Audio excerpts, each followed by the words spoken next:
Bernardo, what a game. Goalless in the end, a point. What did you make of it all?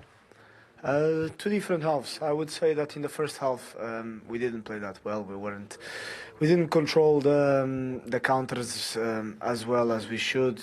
We attacked a bit too quick. We didn't move them to then find the spaces. And then a second half where we had a lot of chances. That's my perception. That's what I felt. And today was one of those days where we couldn't finish them, and it's fine. It's a point.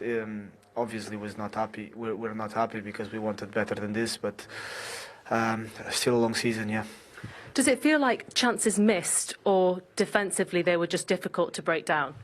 No, a little bit of both. They're a good team. It's no coincidence that they're undefeated at home this season. A lot of credit to them, but we're fighting for the title. We're trying to stay as close as possible to the top, so we need to also win these kind of games. Unfortunately, today we didn't. We missed a lot of chances, but on to the next one. As a player, what do you learn from a game like this, where you are left frustrated at full time when you say it was a game of two halves? It's football, isn't it? You're not supposed. You can't be perfect every time, every half, every minute, and we know that. The team is showing a lot of resilience at the minute. In the moments where we don't play that well, we're still very consistent. We're still very stable. And today I thought that once again we were that. Unfortunately, we missed the last step to score our chances, but that's the game. Sitting and watching the game as well with the crowd, they seemed to be cheering every tackle that Sunderland made as well and every chance that they had. What was it like for you as an opposition player with the crowd noise today? It's a good crowd, but it's the Premier League. I've been here 9 years, so no surprise for me, no surprise for us. We're quite used to this. Thank you very much for your time.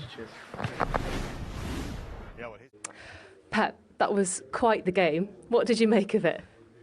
Good. We take the point. So second half was excellent. Yeah, we miss. We cannot score in 6-yard box. How many times we're in the 6-yard box, against the keeper or the other one, and could not convert. And of course the threat that they have, they are really good. But yeah, really pleased with the performance, especially in the second half. Were there times when you're watching it, as you say, some of the opportunities that you had, you're thinking, surely it's got to go in, or is it just one of those nights? There's a mystery. I don't have answer to your question. So sometimes, I don't know, we create a lot against that team in this stadium, especially in the second half. In the first half, we struggled simply because we struggled against the pressing, but Rodri gave us the extra pass, the composure, to break the lines, and after we could run, and second half was much, much better. How difficult was it to break Sunderland down defensively? How good were they today? First half a little bit. They made man marking so aggressive, we could not keep the ball, the people up front. But in the second half, we break better. And of course, the threat, they are so physical, they are so strong. So it's not surprise on that, but yeah, we take the point. It's a long way. What did you make of the battle as well between Mukiele and Haaland, especially in that first half? It seemed like both of them were giving as good as they got. Yeah, it was a good battle. Is that one of the things that you had to try and work on in terms of trying to get Haaland in those spaces, because Mukiele wasn't really giving him anything at all? No, but to that we have to make before 3 or 4 passes, otherwise it's difficult. When you come away from a game like this, goalless draw, do you accept the point or do you feel like you deserve more? It's what it is. We cannot change the result, so we can analyze always. They can say, oh, you had to score this action or the other action, so you never know. So, but it's what it is. The results always is what it is. We saw you speaking to Luke O'Nien at the end as well. What were you saying to him? Who? Luke O'Nien at the end, one of the Sunderland players. No, so I congratulate him. And then just before looking ahead as well, Chelsea up next. Enzo Maresca leaving the club. What's your reaction to that? Sorry for Enzo. He's a close friend. We spent 1 or 2 years incredible together. So it's a question for Chelsea. Pep, thank you very much for your time. Noddy Granit, what a game, a draw, but a big point. What was it like playing in that? Yeah, we was not happy after the Leeds game. We didn't bring the energy what this team showed until now, and we spoke about this before the game that if you want to beat against one of the best team in Europe, you need the energy, you need the supporters, and I think that we showed today good energy, big character, and even with the ball we had a very good chance as well. Talk to me about that resilience all the way through. You get through to half-time, still goalless. Manchester City coming back into it into the second half. A couple of chances, but defensively, so solid today. Yeah, I think this is our good point for us. Defensively, we are really good. Everyone is defend very well, and tonight we show it again. We don't concede. Fortunately, we didn't score, but I think at the end it's a good point, so we will take it and we walk away for the next game. Talk to me about the battle as well between you and Erling Haaland, because you stopped him from having quite a few chances tonight. When you play against this type of striker, you have to be focused for 19 minutes, even more, 96, sorry. And I think it's not only me, I think it's the whole team. We work very well, and we didn't concede, and he didn't score. So at the end, as a defender, I'm very happy, and I'm also happy for my goalkeeper, because he did it well also. So yeah, I'm happy, really, yeah. What does this performance, Granit, say about this Sunderland team today? Yeah, in the end, of course, you want to win games, but we need to see the reality as well. We just came up to the Premier League after so many years, and we had a couple of changes in the team, nearly 15, 16 new players, and it's not always easy to get so quick together. And it's just the energy. Our dressing room is so positive. We have so good energy with the staff, with the players, and in the end, the results speaks about ourselves, because we are putting a lot of effort day by day, week by week, and I think we can be very happy at the moment for the first round. World Cup year as well. Some really great performances from you recently. How much belief do you have in yourself at the moment? To be honest, I always believe about myself. I know which player I am, and now I can show it, and I do it very well. And I just keep working, keep believing, and stay humble. It's very important, and I just have to keep working, because it's just the beginning, and the season is long. So I have to keep working, keep fighting, and we'll see at the end. But yeah, I'm really happy, and I think it's also my team. It's helped me, like tonight. We work very well. That's why I think I did a good game, but it's not only me. It's 11 players, and also these players who come in. So yeah, I'm just happy, and I just hope to keep going like this. You are the player of the match. Before you do the honours, Granit, just a word on your player here. Yeah, we know each other from Leverkusen time as well, and when I signed here, I wrote him straight away, because I knew that maybe we can get him. And he's just a positive guy. He gives you the energy, what this team needs as well. He's a fighter. He has the capacity to push and to make the others better. And just very happy that we have this type of player, but as well human being. He's very important for the dressing room, on the pitch, off the pitch. And we need this type of players, this type of human being. And not just today, but he deserves, I think, all season that he was one of the top players what we have. Well, great performance from both of you. Please do the honours. Wow, thank you, Granit. Thank you very much. Yeah, player of the match, Mookie Ailey. Those two, of course, arrived in the summer, along with 15 new players. Now, this model has been tried, and 99 times out of 100 failed in the Premier League. Why, with 15 new players, have Sunderland not only settled so quickly, but there they are in the top 7 unbeaten at home? Why has it worked? What's been the secret to this? The honest answer is you probably need a bit of luck. The fact that they have settled and gelled and worked as hard. I mean, it's nice to hear Granit Xhaka say things like, you know, that a good person on and off the pitch. You know, that's really important. So whoever is in charge of the recruitment, firstly, has done a wonderful job, deserves all the plaudits going. You know, the fact that he's brought in Granit Xhaka at, you know, the ripe old age of 33, you know, that could have easily gone wrong, and he could have taken a lot of criticism of that. But he's been an absolute revelation, and he's the mainstay. He's the heart of the team. Speaks really well, galvanises people around him, and you know, that's lovely to see. But the fact that, you know, you speak about other players and how they adapt, and it'll take a bit of time. The fact that you, as you rightly said, 16 have come in. 16 have come in. They've taken over the dressing room, really, new signings. And yet they've responded like that. And, you know, a lot of it has to go down to the manager who was, very low-key manager when he came in, surprised people when he came in. But he's done an incredible job alongside his staff. They all deserve a huge amount of credit, and they keep working like that is absolutely superb. It's a fascinating subject, this, Michael, isn't it? Because we had Steve Cooper with us, didn't we, over the festive period? And he said, probably looking back at Nottingham Forest, he was a little bit too loyal to the players that had got him into the Premier League. Well, Sunderland were ruthless because mostly just Ballard has been in their starting 11 from the players that got them into the Premier League. It's a completely new group. It is. And you were right in terms of saying that it rarely works. I mean, it's worked in time, but immediately it's never worked, has it really?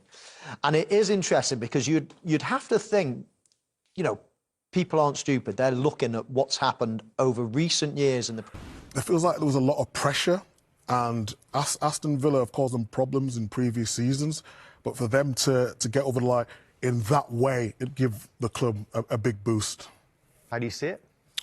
Yeah, I think Manchester City probably surprised, a lot of people in terms of how well they've played so far, considering where they were last year. You look at them this year, they're going in the right direction, and I think they're building that confidence and that belief that, OK, we're getting back to our best now. Just like Meek said there with the Rodri, he's come back to fitness now and potential new players joining the club as well. They've got that optimism. You can see that Pep, he looks like he's got that, that feeling that they can actually challenge and win it as well.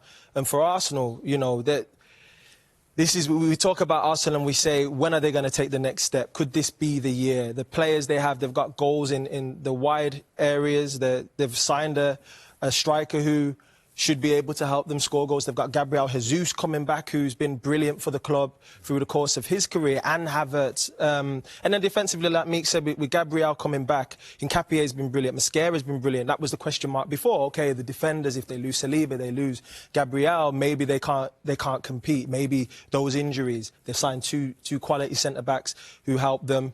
So all around the pitch now, there's really no excuses just for Arsenal outside of injury. I was just saying, obviously you've won the Premier League, and it's just, everyone sort of talks about Arsenal and the pressure and the nervousness. But when I won the league at Man City, it was always like that. It was up and down and up and down. And it comes from the fans are going to be nervous. That's a normal thing. In the camp, you're looking at every single fixture. You're looking at, well, maybe we can get a point there. Can we get a draw as long as we don't lose there? I remember going back to the year we won it, and Man United dropped points to Everton, late doors. I think it was 4-4 in that game. And there's going to be moments within the season which is going to be the turning point for both. Obviously, they play each other, I think it's in April. That's going to be a massive game. But I think it's going to go all the way to the end, because the know-how of Man City, but the willingness of Arsenal as well, wanting it so much. 4 points at the halfway stage, and we can't really ask for too much more than that, can we, between the top two teams right now? What about points still to play for the difference? Obviously, you'd rather be where Arsenal are at the moment, but that's not a hugely significant gap at the halfway stage, is it?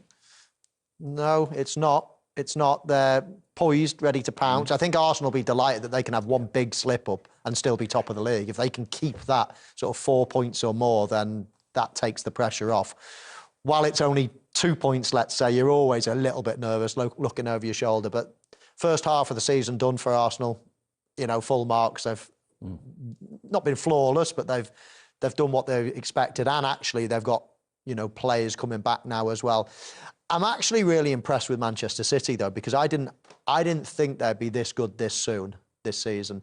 I thought just with so many changes, almost a rebuild, so many new players coming in, I thought it might be a little bit of an inconsistent struggle. Yeah, top four, of course, for Manchester City, but I didn't think that they would be pushing Arsenal as they are. I thought certainly Liverpool would be reigning champions, and I thought it'd be sort of Arsenal and Liverpool as opposed to Arsenal and Manchester City. So they're only going to get better, Manchester City. That team are gelling nicely. Got some big players coming back into the team. Obviously, all of Pep Guardiola's experience as well. they could be the team to have a real strong finish. But Arsenal, to me, just look like the real deal this season. And it'll be interesting to see if Manchester City invest in January. We don't think Arsenal will, because they probably don't need to. But there's rumours, of course, that Manchester City will go into the market and give them another little push and give them a little bit more quality. And that will be very interesting, won't it, to see who they bring in, if they do bring anybody in, and whether that will help them moving forward. But I was with Michael. I expected them to do well, but not as well as they have done, because they did bring in a few last year in January, didn't they? That really didn't fire. And then, of course, they had a busy summer, and, you know, they are clicking into gear, and the likes of Cherky, and, you know, he's starting to play well the more he plays in the team. Erling still scoring goals. They need to keep him fit.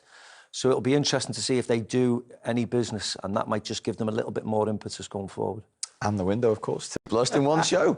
Right, let's get serious again. Here is the reaction of the Manchester City manager. It certainly is. That's his former assistant, Enzo Maresca, in case you weren't with us at the start of the show or the start of the day, has parted company with Chelsea on the first day of this new year. Now, he's talking about the chances and how they didn't find their way through in the 6-yard box. City's best two, actually, came to their substitute left-back, Vardy. We know what a goal threat he was. The front, including, Robin and that, so I thought we were all outstanding. Give us an idea, let us into the sort of team room, if you like, Trey, and give us an idea of what the game plan was ahead of that match tonight. Yeah, we wanted to be, bold. I think whenever we played them at their place, we went there with a bit, of naivety and a bit of respect, which they fully deserve. But I think coming here, it was a different game plan. We wanted to get after them and press them, and I thought we'd done that. And, at times we did win the ball back. We created chances ourselves, and, I thought it was a good game overall. Trey, Daniel Sturridge, mate. Talk to me about the atmosphere tonight and the life that the fans gave you on the pitch. No, I think every time, we play at home, the fans are incredible. They're our 12th man, and, I think you can see that from the performances and, how our home record is this season. They always push us, and, we make it tough for opposition teams coming here, so we need to keep it that way. Can I ask you about your position today? At times it looked like you was playing at the back and then you was in midfield. The timing, I thought, when you jumped was perfect. Was that something you worked a lot in training specifically for this game? Yeah, I think, we started as a 4-4-2, I was the right-hand side of midfield, but, whenever we were under pressure and, they had a lot of possession, I would drop in and play in the back five as a wing-back. So I think, that's the, versatility that I have. I can do both jobs, and, I did want to, press from the front, but sometimes you have to be safe and defend. So, that was both jobs I had to do. Trey.